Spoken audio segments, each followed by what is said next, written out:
Welcome back, mathematicians. In this video, we are going to solve a compound inequality.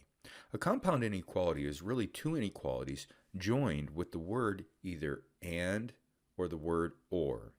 The word and means that any solution to both inequalities is a solution to the compound inequality. The word or means that any solution to either inequality is a solution to the compound inequality. Here we have an and compound inequality, and you really have two choices on how you want to proceed. You can solve it in the format that it's written, or you can choose to rewrite it so it says negative 2 is less than 3x plus 7, then with the word and between the two inequalities, and then you have 3x plus 7 is less than or equal to 22.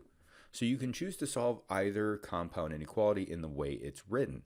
And again, one more time, the solution set will be any value that is a solution to the first inequality and also a solution to the second inequality. So they have to be solutions to both inequalities.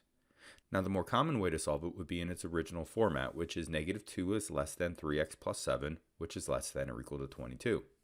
To solve this, you would start by subtracting 7 to all three sides. Now we have an inequality of negative 9 is less than 3x, which is less than or equal to 15. Then we would divide by 3 to all three sides, giving us an inequality of negative 3 is less than x, which is less than or equal to 5.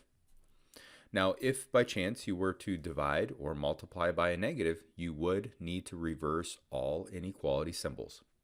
This is our solution in inequality format. However, I would like to write this in interval notation, which would be from negative 3 to 5. So negative 3 is our left bound, 5 is our right bound. Because negative 3 is not included in the solution set, we put a parenthesis around negative 3.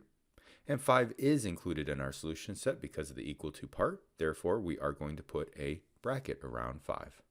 So your solution is any value from negative 3 to 5, including 5, but not including negative 3.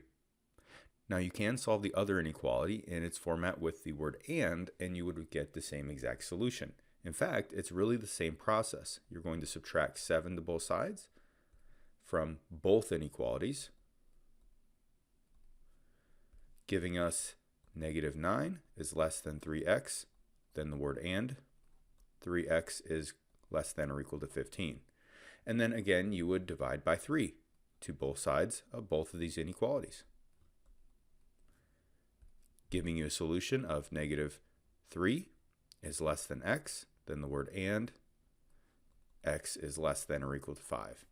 And so this solution right here is the same as this solution, which now gives you this interval. All right, guys, good luck.